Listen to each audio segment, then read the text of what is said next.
잠언 11장 14절 제가 읽습니다. 도략이 없으면 백성이 망하여도 모사가 많으면 평안을 누리느니라. 아멘. 고난의 이유 21번째 시간으로 미련한 지도자가 미련하면 국가와 민족이 고난을 당한다. 역사적으로 항상 반복되어 왔습니다. 왕정 제도에서든지 자유민주주의 제도에서든지 혹은 한 명의 악한 지도자가 선다 할지라도 다수의 사람들, 국민들이 함께하고 지지하기 때문에 그 악한 정권이라도 성립하는 것입니다. 잠언 11장 14절을 봅니다. 도략이 없으면 백성이 망하여도 모사가 많으면 평안을 누리느니라. 평범한 사람들이 도략, 개혁, 개정판으로는 지략이 있든지 없든지 자신의 한 개인의 문제만 될 것입니다. 그러나 지도자가 도략이 없다면, 지략이 없다면 백성이 망하게 되어집니다. 이스라엘 왕들 가운데도 그러한 예제는 너무나 많았고 남왕국 유다의 어리석은 왕들이 일어나고 그래서 많은 고통 속에 있었습니다. 하나님의 뜻은 왕정제도가 아니었습니다. 그러나 백성들이 왕정제도를 원했기 때문에 하나님께서는 그들에게 왕을 세워주셨습니다. 하나님께서 세우신 왕이 대표적으로 이스라엘의 첫 번째, 두 번째, 세 번째 왕으로 등장합니다. 첫 번째 왕은 사울 왕이고 두 번째는 다윗 왕이고 세 번째도 하나님께서 기름 부어 세우신 솔로몬 왕이 되어졌습니다. 그러나 사울 왕이 완벽했습니까? 혹은 다윗 왕은 완벽했나요? 그렇지 않습니다. 솔로몬 왕이 그 말할 수 없는 놀라운 지혜를 받았음에도 그의 노년은 여자들로 인하여 눈이 흐려졌고 우상숭배로 달려가고야 말았습니다. 그렇기 때문에 하나님께서 세우신 왕이라 해도 각자의 신앙이 있고 믿음이 있고 판단이 있고 그래서 다윗 왕도 인구조사를 통하여 백성들에게 온역이 일어났고 많은 사람들이 죽기도 했습니다. 다윗 왕의 밧세바 간음과 그녀의 남편 우리아를 죽임을 통하여 하나님께서 칼이 그 집안을 떠나지 않을 것이다 말씀하셨고 또한 심지어는 나라가 갈라지는 것이 예정되어 있기도 했습니다. 다윗 왕의 아들 솔로몬 왕 이후 그 아들이 르호보암이 왕이 된 다음에 르호보암은 어떻게 행합니까? 나이든 지혜로운 이들의 조언을 듣지 아니하고 젊은 사람들의 조언을 들으면서 나라가 두 쪼가리로 갈라집니다.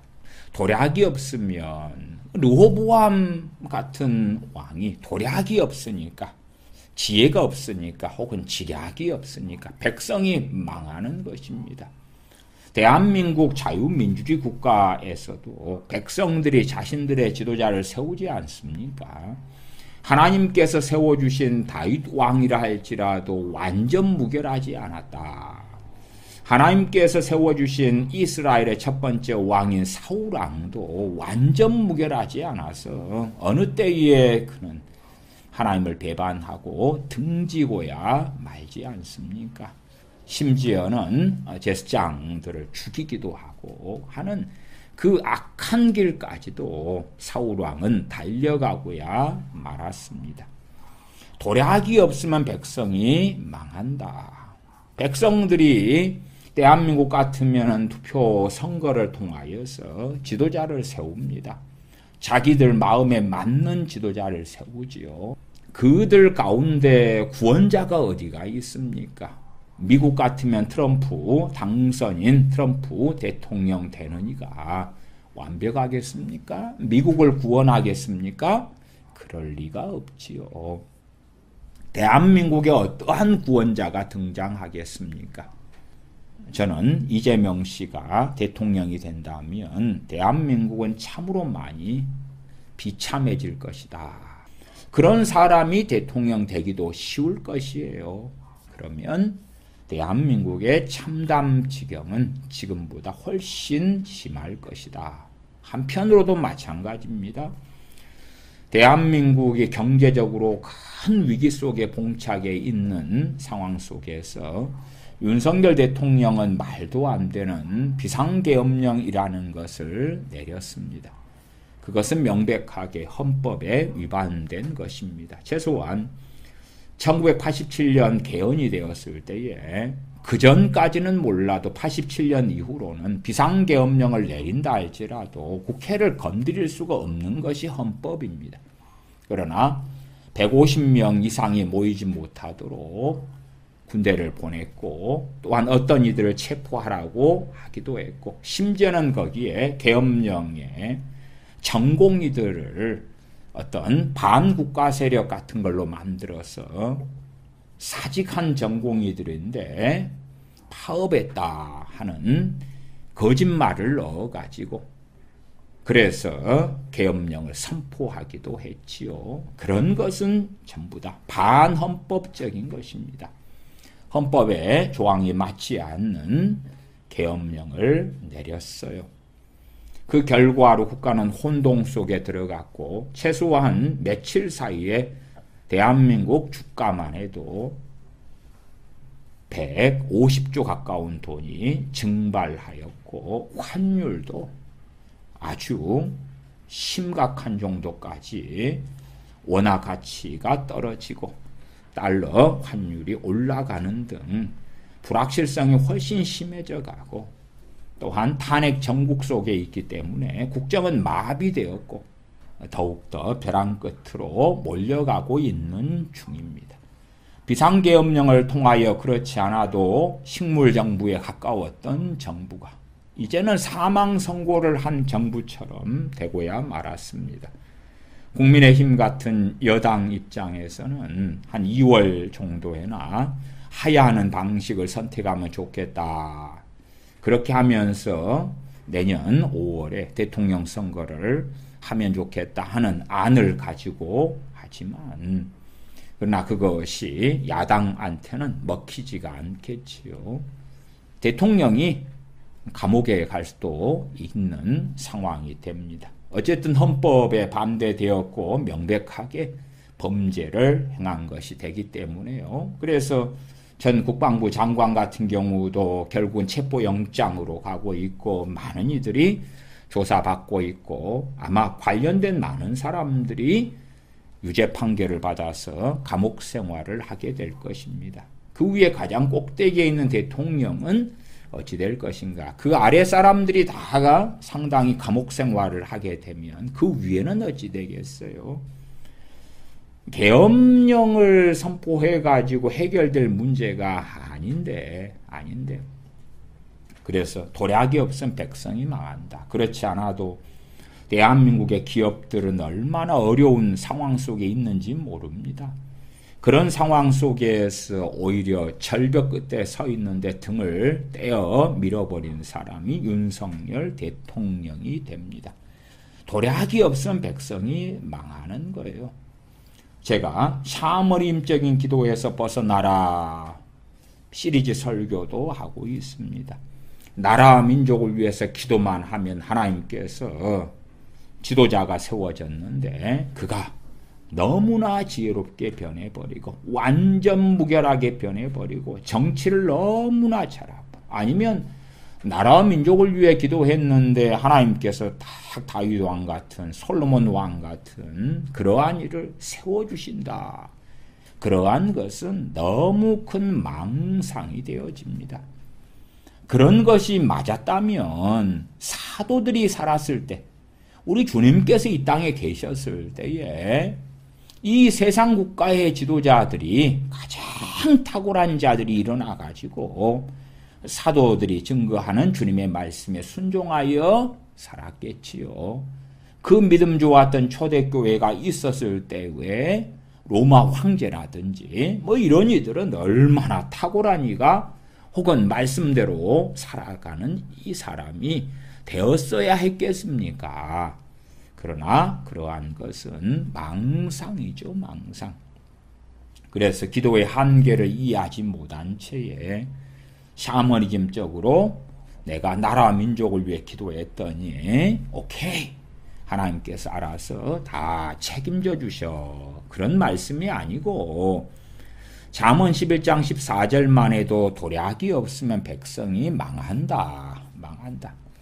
평범한 국민, 평범한 시민이 도략이 있는가 없는가의 이야기가 아니라 누굽니까? 지도자가. 모사가 많으면 평안을 누리느니라. 대통령이다 그러면 대통령 주변에 누가 많아야 됩니까? 모사가 많아야 돼, 모사가. 과거 삼국지로 한다면 제갈공명이나 방통 같은 그러한 모사. 하나님의 마음에 합한 다윗 왕이라도 여러 모사를 두었습니다. 그 중에서 탁월한 모사가 아히도벨이었습니다. 유감스럽게도 압살롬이 반란을 일으켰을 때에 아히도벨이 압살롬 편에 붙고 맙니다. 또 다른 모사로는 다윗 왕의 친구가 된 후세가 있었습니다. 그러한 모사들, 모사가 많으면 평안을 누린다. 왜요? 국정 운영을 잘하게 되니까. 그러나 아부꾼들, 아첨꾼들이 많고 지혜자가 모사들 가운데 없다면 평안이 아닌 재앙을 만나게 되겠죠. 평안의 반대편, 처참지경 속에 들어가게 되겠지요. 실상은 그것이 현재의 대한민국 상황입니다. 그래서 지도자가 도략이 없다. 백성이 망하는 거예요. 모사가 많아야 되는데 그래야 평안을 누리는 거예요. 보건복지부 같은 데서 의료개혁이라고 하는 그러한 사람들이 의료 쪽을 아는 사람들도 아니에요. 지난번에도 박민수 차관이 현재 전공의들 월급도 몰라. 그래서 국회의원이 전공의들 한 1년에 연봉 7천, 8천 받지요? 그러니까 예, 그렇습니다. 그 다음에 전공의들은 의사도 아니잖아요. 예, 의사도 아닙니다. 그것이 보건복지부 차관이 하는 이야기, 그런 이해를 가지고 있는 거예요. 전공의들이 시급으로 일할 때도 최저임금이 안 되는 상황에서 일하고 전공의들은 의대 나온 다음에 의사면허를 가지고 전문의 공부를 하고 있는 중이에요. 그러니까 도대체 보건복지부 차관, 장관, 보건복지를 하는 국회의원? 얼마나 무식하고 무지한지. 저는 그런 방송을 들었을 때에 참 저런 사람들이 국가의 중대사를 결정한다니. 대한민국의 의료는 망했구나, 망했어. 모사가 있는 게 아니라 멍충이들이 하는 것이니까. 최소한의 지식도 없고 상식도 없는 사람들이 말도 안 되는 것들을 하니까. 각 분야에 정말 탁월한 사람들, 각 분야의 모사가 대한민국에 잘나고 똑똑한 사람들 많습니다. 많아요.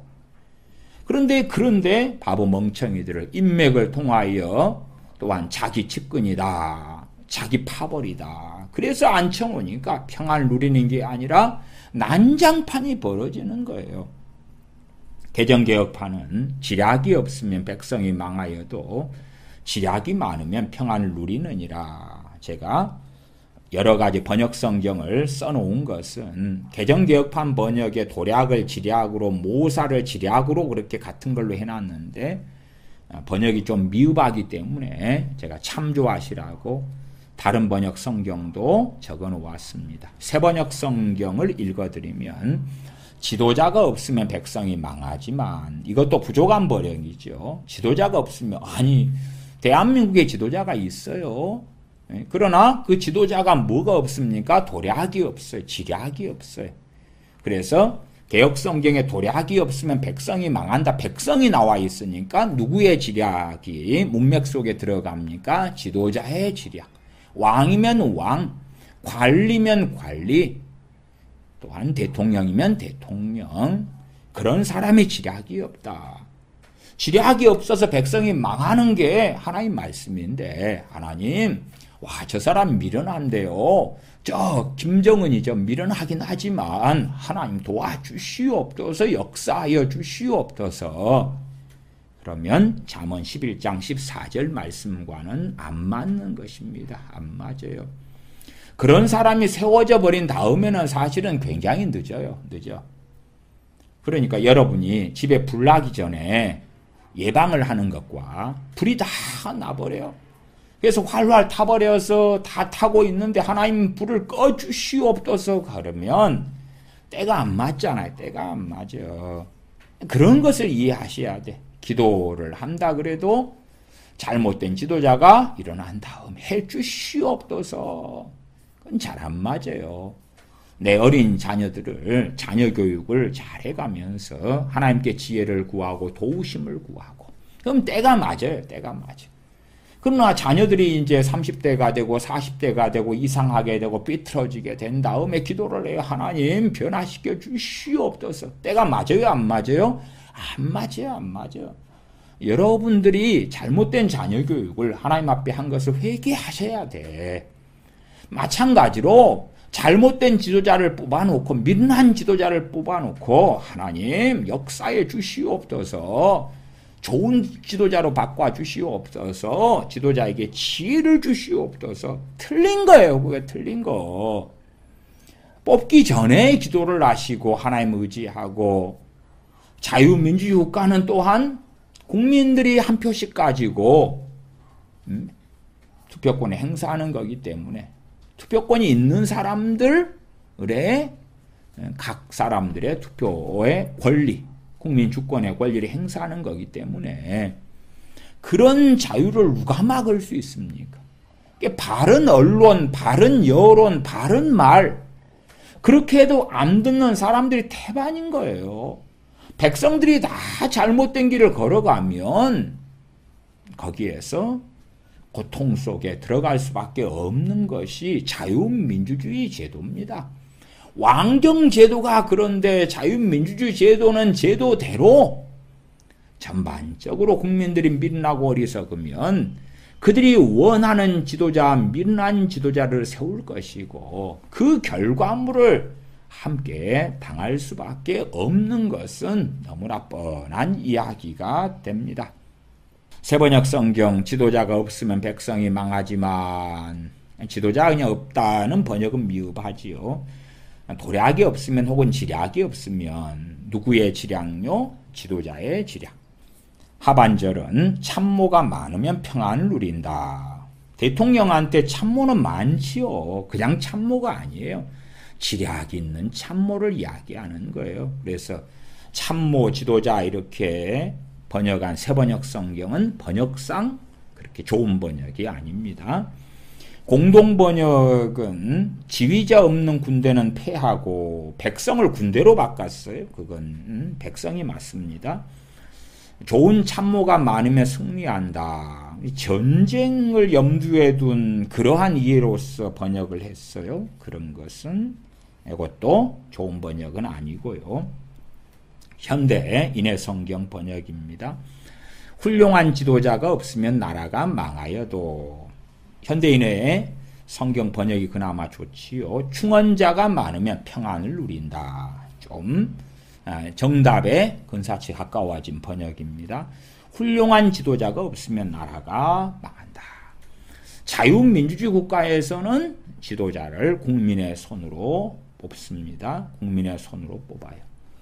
이번에 윤석열 대통령 같은 경우가 계엄령을 내려가지고 제일 먼저 한 것이 계엄군 297명인가를 선관위로 보내서 털었지요.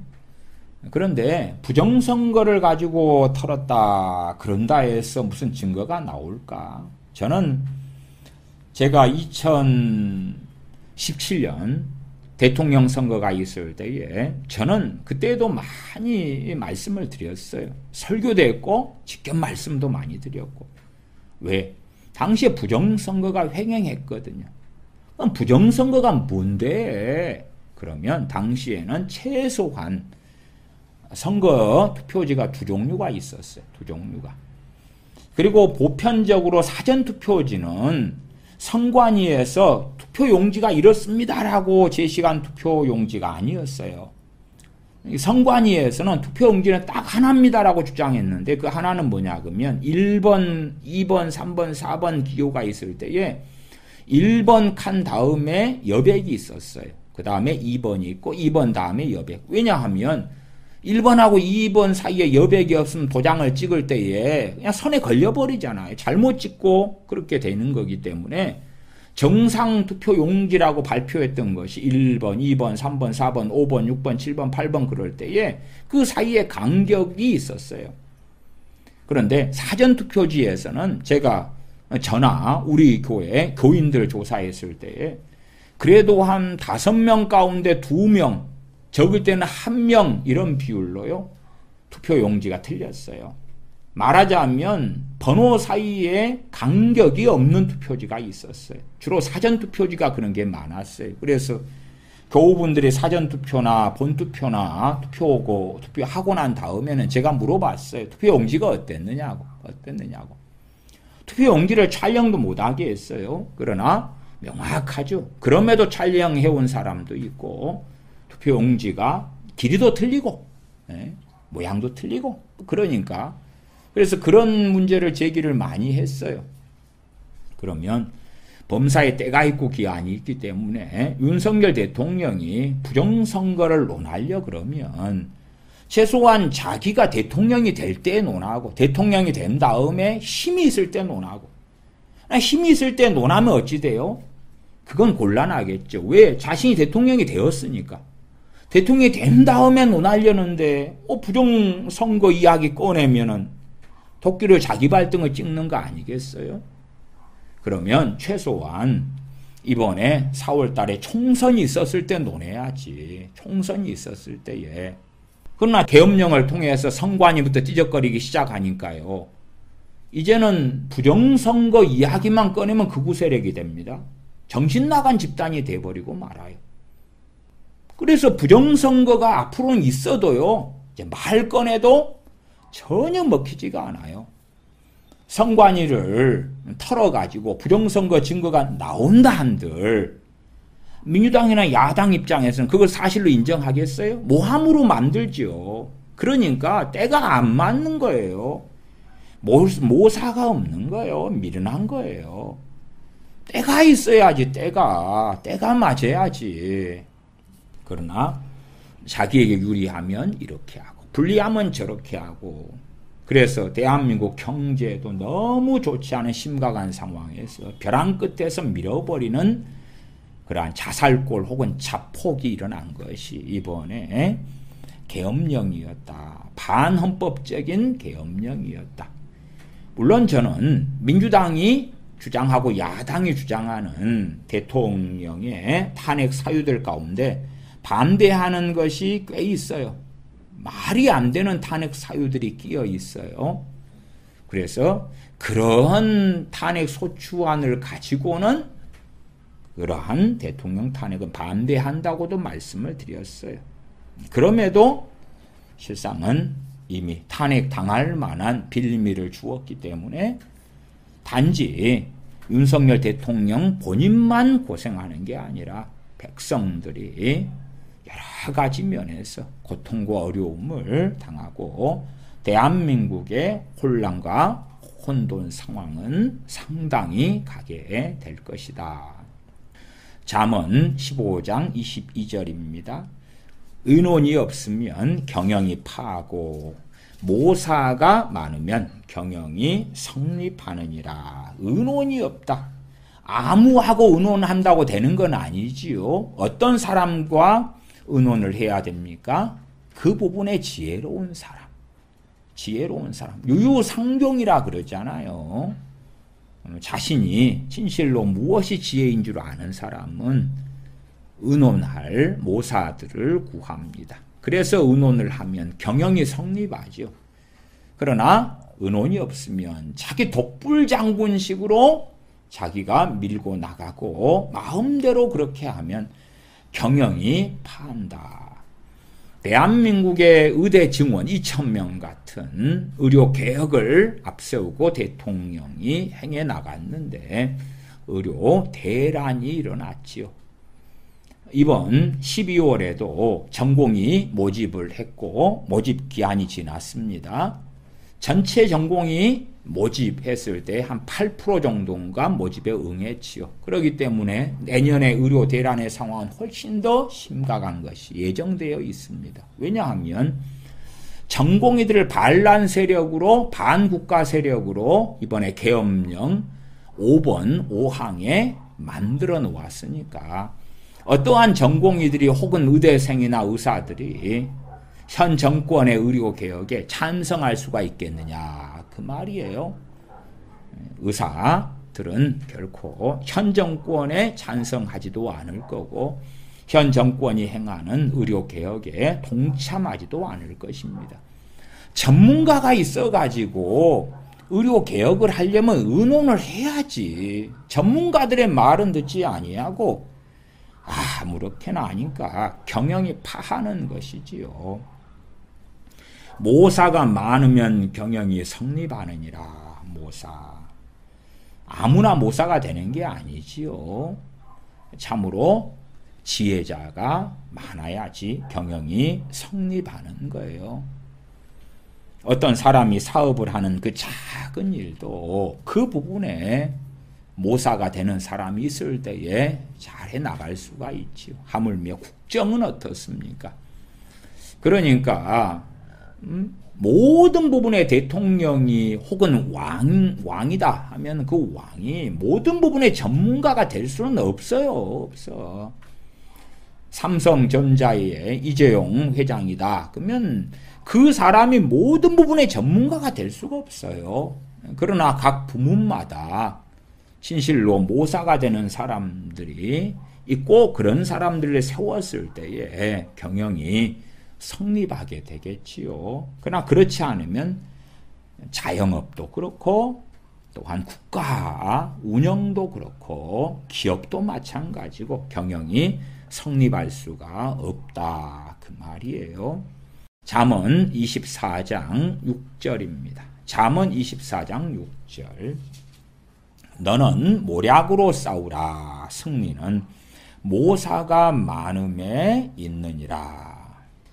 모략으로 싸우지 않으면 단지 무식하게 힘으로 하고 돌격 앞으로만 한다면 어떻게 승리하겠습니까? 승리는 모사가 많음에 있느니라. 개역개정판은 너는 전략으로 싸우라. 승리는 지략이 많음에 있느니라. 공동번역은 작전이 서야 싸울 수 있고 좋은 참모가 많아야 이길 수 있다. 군대 같은 경우도 부대마다 참모진들이 따로 있어요. 그래서 어떤 장군이 딱 그러면 그 밑에 참모관이 있고 그렇습니다. 그렇게 해서 하지만은 유감스럽게 말만 참모지 실제로는 모사가 아닌 그런 참모들도 많지요. 대통령 같은 경우도 여러 분야의 비서관들, 여러 분야의 수행비서 등등 많고 많지만 거기에 모사는 어디 얼마나 있는가. 결론이 났지요. 모사가 없었구나. 모사라고 자칭하는 자들이 많았을지 몰라도 그런 사람들을 모사 자리에 세워놓은 거예요. 그러나 진짜는 아니었던 거야. 진짜는 아니에요. 새번역 성경 전략을 세운 다음에야 전쟁을 할 수 있고 참모가 많아야 승리할 수 있다. 이런 번역도 사실은 불완전하지요. 그래서 공동번역에는 좋은 참모 이렇게 좋은이라는 의역을 해놓은 것이에요. 그냥 참모가 아니니까 좋은 참모가 많아야 이길 수 있다. 현대인의 번역은 너는 전쟁하기에 앞서 전략을 잘 세워라. 축구를 차더라도 감독과 코치들이 전략을 잘 세우잖아요. 야, 저 팀은 뭐의 강점이고 무엇이 약점이니까 이렇게 하자. 권투 선수, 권투 시합을 할 때도 코치들이 전략을 세우지요. 저 상대편 선수는 무엇이 약하기 때문에 이쪽으로 해서 하자. 그 다음에 너는 어느 쪽이 약점이니까 이러이러한 걸 통하여 약점을 커버하고 훈련하자. 경기 전에 그렇게 다 하잖아요. 그러나 그렇게 되지 않으면 승리를 제대로 가져올 수 없는 것이지요. 국정 운영도 마찬가지고 기업도 마찬가지고 심지어는 한 가정사도 그럴 때가 많습니다. 그래서 남편과 아내의 역할이 다르지만 때로는 어떤 일은 아내가 하는 어떤 일에 남편이 좋은 참모가 돼야 되고 또한 남편이 행하는 어떤 일이라 할지라도 아내가 그 부분에 지혜가 더 있다면 슬기롭고 지혜롭게 아내의 조언을 따라서 행할 때에 좋은 결과가 나오겠지요. 그러지 자기 성질대로 자기 하고 싶은 대로 자기 욕망대로 막 해놓고 기도만 많이 하는 거예요. 그러면 무조건 하나님께서 해피엔딩하게 해주실 거야.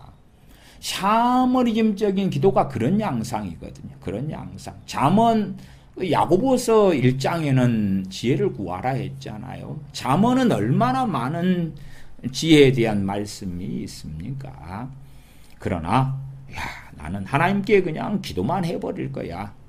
기도만 해버릴 거야. 그래서 자빠져도 금을 줍고 이상한 주식에 투자를 했는데 주가가 폭락해서 재산을 잃는 게 아니라 그냥 그 주가가 이상하게 올라버린 거야. 그래서 100배의 수익을 거두게 돼. 그러한 말도 안 되는 공상같이 일을 벌리기는 자기가 해놓고 기도만 부지런히 하면서 하나님께서 다 책임져 줘야 돼. 그런 망상들을 하는 기도라면 그것은 샤머니즘적인 기도다. 그렇게 말씀을 드렸어요. 잠언 31장 4절 5절입니다. 잠언 31장 4절 5절 르무엘 왕에게 그의 어머니가 전한 잠언입니다. 르무엘아, 포도주를 마시는 것이 왕들에게 마땅하지 아니하고 왕들에게 마땅하지 아니하며 독주를 참는 것이 주권자들에게 마땅하지 않도다. 술을 마시다가 법을 잊어버리고 모든 공고한 자들의 송사를 굽게 할까 두려우니라. 지금 우리나라 대통령 윤 대통령 같은 경우는 어떤 모습이 참 많이 있습니까? 술 마시는 장면, 술 마시는 모습. 현재 대통령과 술은 뗄래야 뗄 수가 없지요. 얼굴색을 보더라도 그러한 것들이 많이 추정될 수밖에 없는 일들도 많고요. 술과는 뗄래야 뗄 수 없는. 그래서 술을 좋아하면 어떤 일이 벌어집니까? 술을 마시다가 법을 잊어버리고 모든 공고한 자들의 송사를 굽게 할까 두려우니라. 사람이 술을 마시고 더군다나 내가 권력까지 있어. 그럼 함부로 약속하고 함부로 말하고 자존심 세우고 다투고 싸우고 기분 나쁘면 참지 못하고 혈기를 뿌리고 관계를 무너뜨리고 더군다나 권력자고 대통령이면 자존심은 얼마나 세겠어요. 그래서 주권자에게 술을 가까이 하는 것은 전혀 맞는 게 아닙니다. 전혀 맞는 게 아니에요.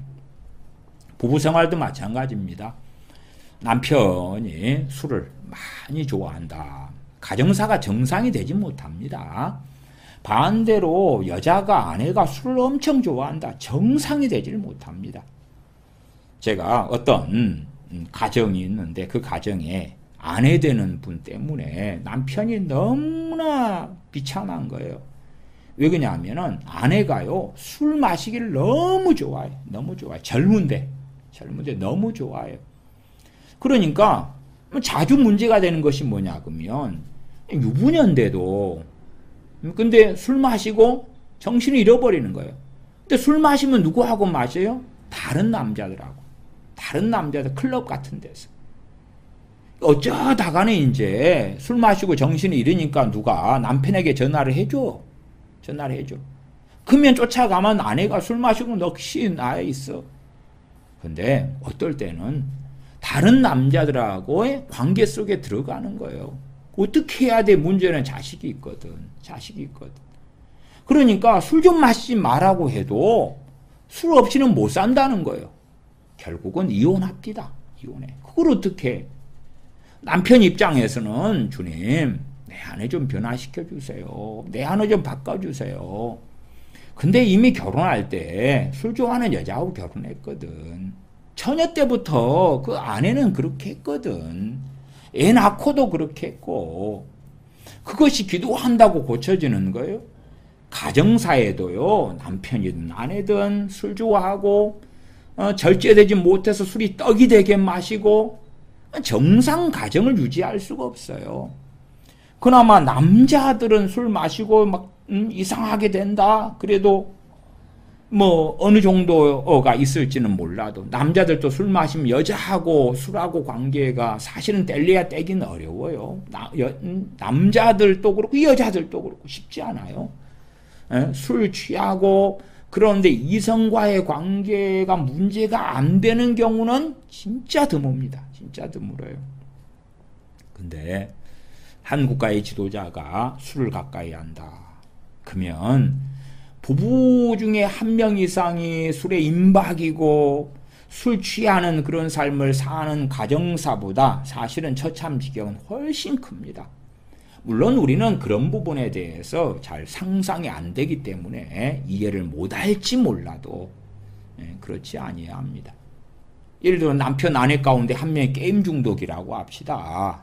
그러면 정상 가정이나 그 상대방의 직장 생활도 잘 되기 어렵겠죠. 국정은 어떻겠습니까? 출애굽기 32장으로 가십시다. 출애굽기 32장 1절부터 6절까지입니다. 모세 선지자가 시내산에서 40일간 있을 때에 벌어졌던 일로서 백성들이 아론을 앞세우고 아론이 소위 말하면 백성들의 지도자가 돼가지고 금송아지를 만드는 사건이 나와 있습니다. 출애굽기 32장 1절부터 읽어갑니다. 백성이 모세가 산에서 내려오미 더딤을 보고 모여 아론에게 이르되 모세 선지자가 40일간 시내산에서 안 내려오니까 백성들이 누구를 지도자로 삼아버리는 겁니까? 아론에게. 애굽에서 10가지 재앙을 만났고 그 가운데 하나님께서 건져주셨고 그리고 노예 세방시키셨고 홍해를 건넜고 구름기둥 불기둥으로 인도하셨고 많은 기적들 가운데 시내산 앞에까지 왔어요. 그리고 40일 동안 하나님께서 부르셔서 모세 선지자와 눈의 아들 여호수아가 그리 갔어요. 대기하고 있는 거예요. 그런데 모세가 산에서 내려오는 게 늦으니까 백성들이 아론한테 가서 이르되 일어나라. 우리를 인도할 신을 우리를 위하여 만들라. 이 모세 곧 우리를 애굽 땅에서 인도하여 낸 사람은 어찌 되었는지 알지 못함이니라. 그러면 아론이 제대로 중재를 한다면 그나마 나았겠지요.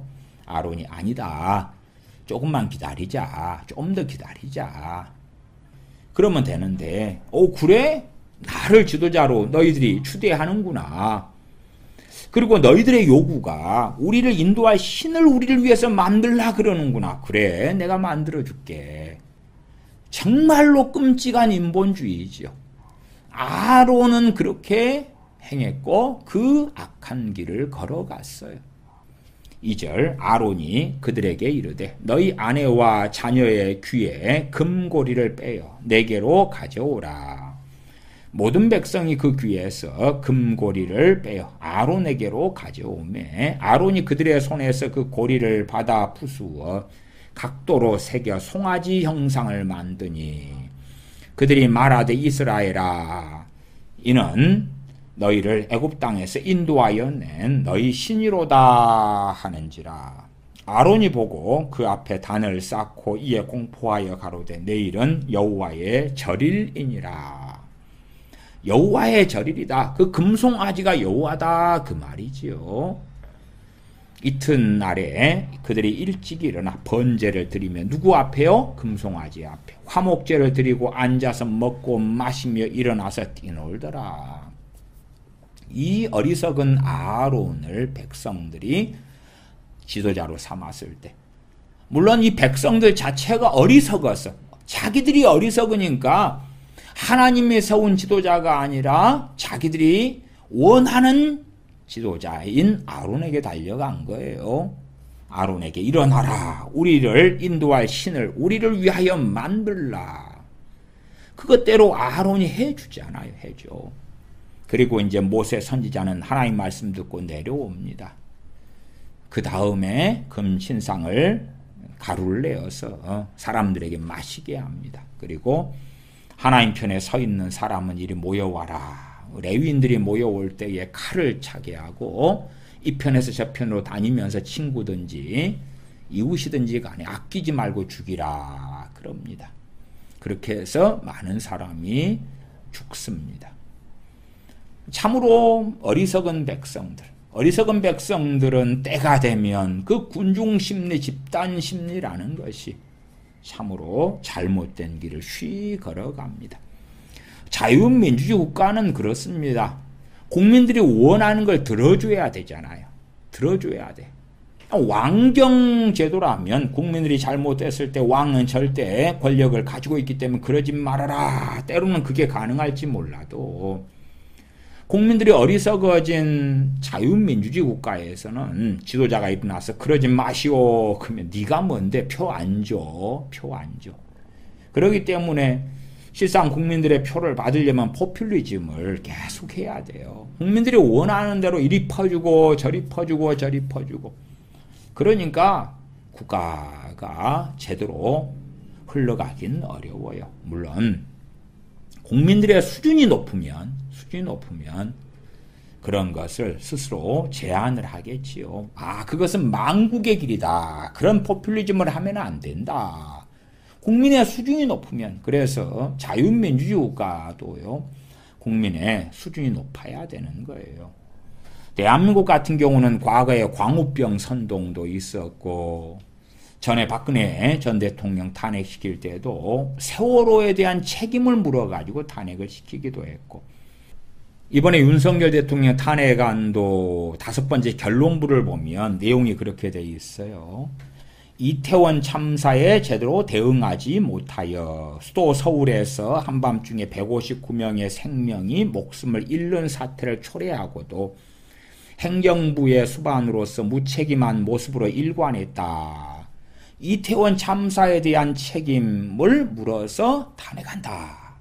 탄핵 소추안의 결론부에 나온 이야기예요.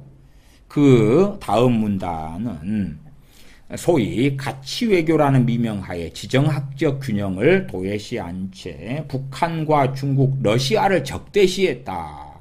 그러니까 북중러와 함께 하던 적대시했다. 그러면 이제 윤석열 대통령 퇴진하고 그 다음 정권을 잡은 사람 북중러하고 손을 잡는 것이겠죠. 왜? 탄핵소추안에 야당 국회의원들의 주장이 여기 있잖아요. 일본 중심의 기이한 외교 정책을 고집했다. 일본에 경도된 인사를 정부 주요 직위에 임명하는 등의 정책을 펼침으로 동북아에서 고립을 자초하고 전쟁의 위기를 촉발시켜 국가 안보와 국민 보호 의무를 내팽개쳐 왔다. 전쟁의 위기를 촉발시켰다? 아니고요. 오히려 한미일 공조를 공고하게 해가지고 전쟁의 위기가 없게 했죠. 그런 건 외교적으로 문재인 씨보다 훨씬 나은 외교를 펼친 게 맞아요. 그러나 북중러하고 함께하지 않았다는 게 탄핵 사유에 들어가는 거예요. 얼마나 이러한 부분에 참담한지 몰라요. 그래서 제가 주일날에도 그러한 부분을 말씀드린 바가 있습니다. 출애굽기 32장에서는 백성들이 어리석어져 가지고 이 어리석은 아론에게 가서 우리를 인도할 신을 우리를 위하여 만들라. 백성들이 어리석어지면 어리석어진 것만큼 어리석은 지도자가 세워지는 거예요. 자기들이 자신의 어리석음을 따라서 어리석은 자를 지도자로 원하는 거고 욕망하는 거예요. 그걸 누가 막겠어요? 그걸 누가 막겠어요? 자유민주주의는 다수결의 원칙인 거예요. 다수의 국민이 원하는 사람이 국회의원이 되고 다수의 국민이 원하는 사람이 대통령이 되고 시장이 되고 도지사가 되고 교육감이 되는 것입니다. 자유민주주의에 산다는 건 그런 것이에요.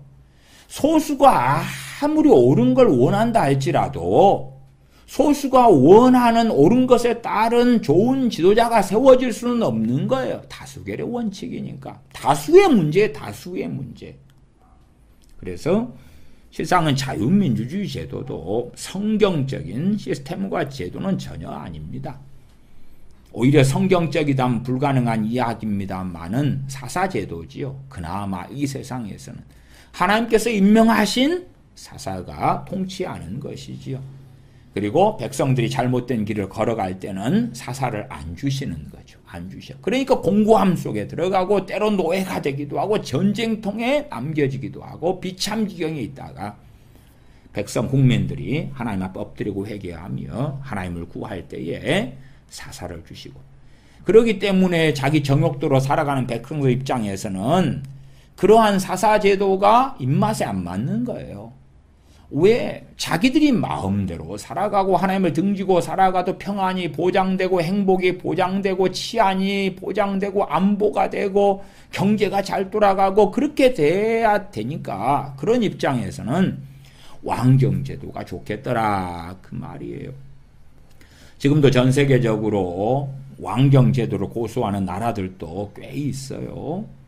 전 세계가 다 자유민주주의를 원하고 추구하는 건 아니죠. 또 공산국가를 원하는 나라들도 있고요.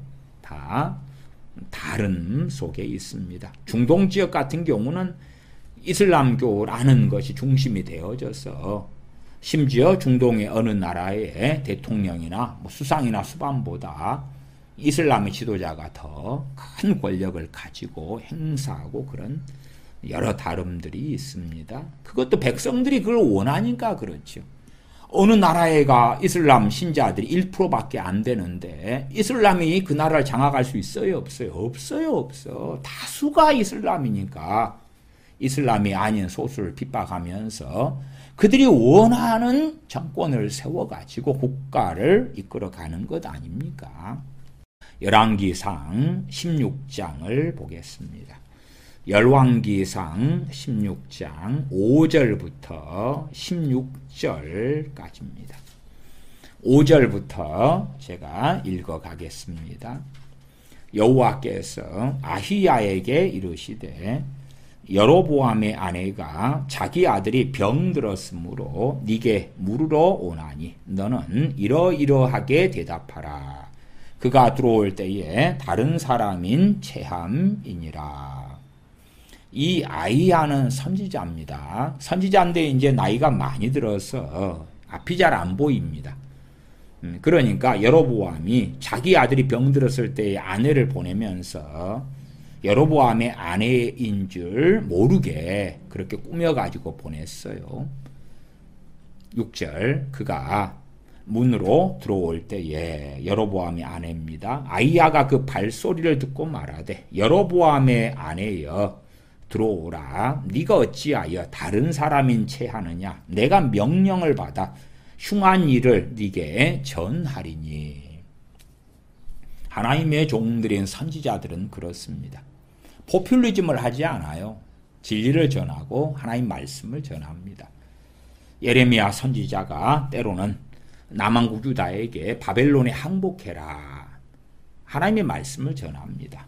그러나 왜 우리가 저 침략자 바벨론에게 항복해야 되는데 우리는 대항하여 싸우겠고 우리 하나님은 승리하게 해주실 것이다 하는 망상에 사로잡힙니다. 그리고 여러 거짓 선지자들이 그 거짓된 망상을 전합니다. 참된 선지자인 예레미야 선지자 같은 경우는 남한국 유다 백성들의 잘못된 것들에 대하여 책망하고 하나님의 말씀을 증거하지요. 그러나 백성들은 듣지 않지요. 듣지 않아요. 마찬가지로 아이야 선지자도 하나님의 말씀을 증거할 때에 6절 하반에 내가 명령을 받아 흉한 일을 네게 전하리니 7절 가서 여로보암에게 말하라.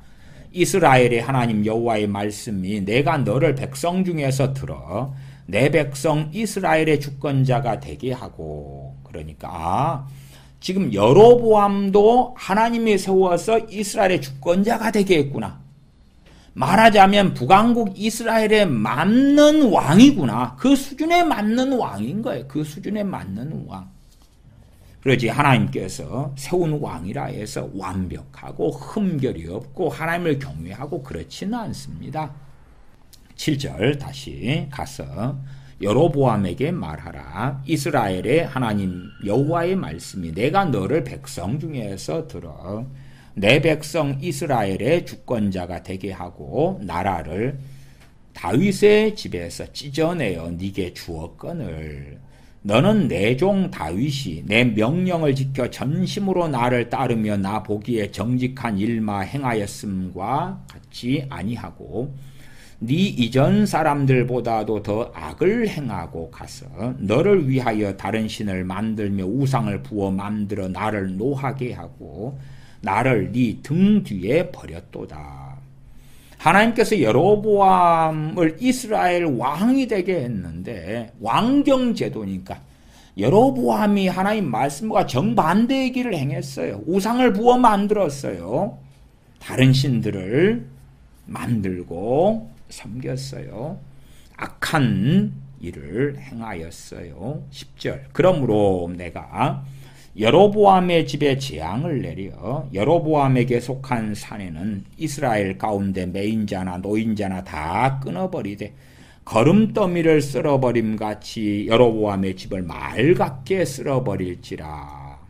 11절 여로보암에게 속한 자가 성읍에서 죽은 즉 개가 먹고 들에서 죽은 즉 공중의 새가 먹으리니 이는 여호와께서 말씀하셨음이니라 하셨나니 너는 일어나 네 집으로 가라. 네 발이 성읍에 들어갈 때에 그 아이가 죽을지라. 13절 온 이스라엘이 그를 위하여 슬퍼하며 장사하려니와 여로보암에게 속한 자는 오직 이 아이만 묘실에 들어가리니 이는 여로보암의 집 가운데에서 그가 이스라엘의 하나님 여호와를 향하여 선한 뜻을 품었음이니라. 참으로 비참하게 보이는 일 가운데 하나가 여로보암의 아이가 일찍 죽는 거예요. 근데 놀랍게는요, 그 아이만 실상 구원받았어요. 그 아이만. 여로보암의 그 아이가 몇 살인지는 모릅니다. 그러나 여로보암의 자식인데 여로보암의 집 가운데서 그가 이스라엘의 하나님 여호와를 향하여 선한 뜻을 품었음이니라. 그렇게 하나님께서는 말씀을 하시는 거예요. 14절 여호와께서 이스라엘 위에 한 왕을 일으키신즉 그가 그날에 여로보암의 집을 끊어버리리라. 언제냐 하니 곧 이제라. 여호와께서 이스라엘을 쳐서 물에서 흔들리는 갈대같이 되게 하시고 이스라엘을 그의 조상들에게 주신 이 좋은 땅에서 뽑아 그들을 강 너머로 흩으시리니 그들이 아세라 상을 만들어 여호와를 진노하게 하였음이니라. 이스라엘을 하나님께서 치신다고 말씀해요. 왜? 여로보암 같은 자가 왕이 되어서 이스라엘 백성들을 우상 숭배로 달려가게 했고 그 가운데 하나님 편에 서 있기보다도 이스라엘 백성들은 우상 숭배로 달려갔기 때문에 그러하지요. 16절 여호와께서 여로보암의 죄로 말미암아 이스라엘을 버리시리니 이는 그도 범죄하고 이스라엘로 범죄하게 하였음이니라 하니라.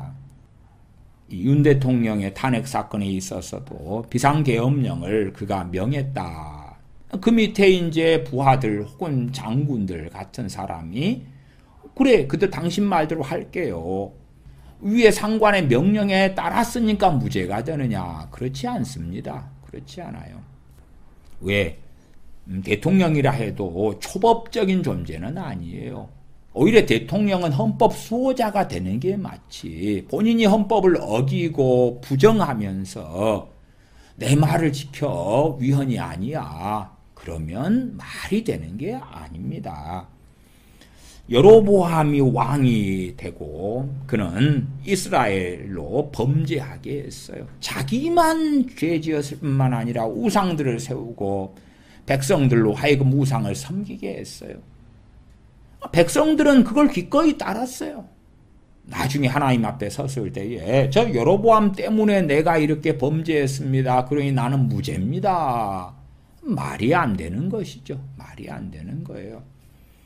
여로보암이 그도 범죄하고 이스라엘로 범죄하게 하였음이니라. 그러기 때문에 여호와께서 여로보암의 죄로 말미암아 이스라엘을 버리시리니.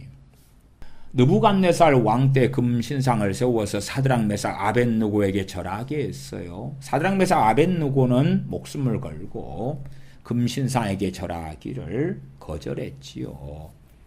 그런 것처럼 여로보암이 우상을 만들고 우상 숭배로 백성들을 이끌었더라도 이스라엘 백성들이 하나님을 경외했다면 우리는 그렇게 하지 않겠습니다. 우리는 우상을 숭배할 수가 없어요. 그렇겠지요.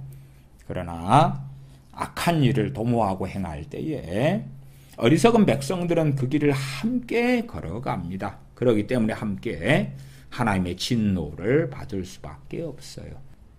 16절 여호와께서 여로보암의 죄로 말미암아 이스라엘을 버리시리니 이는 그도 범죄하고 이스라엘로 범죄하게 하였음이니라 하니라. 어리석은 지도자 또한 악한 지도자 미련한 지도자가 세워졌을 때에 백성들이 정신을 차리지 아니하면 한 길을 달려가고 말아요. 또한 백성들이 어리석어져서 뭔가를 요구하면 백성들을 기분 좋게 하기 위하여 포퓰리즘 정책을 쓰면서 국가의 국고를 낭비하고 방탕하게 사용하고 빚더미 국가로 만들고 그 다음에 그 비참한 결과들은 국민들이 겪어야 되고 우리뿐만 아니라 우리의 다음 세대까지도 그 짐을 짊어질 수밖에 없는 것입니다. 기도하겠습니다. 진실로 하나님의 자녀, 하나님의 백성들이 하나님 앞에 바르게 서서 하나님을 배반하지 아니하고 겸비함으로 전능하신 하나님의 말씀을 조차 하나님의 사람으로 어떠한 상황, 여건, 처지에서라도 전능하신 아버지를 경외하는 사람으로 살게 하여 주시옵소서. 우리 주 예수님의 이름으로 기도하옵나이다. 아멘.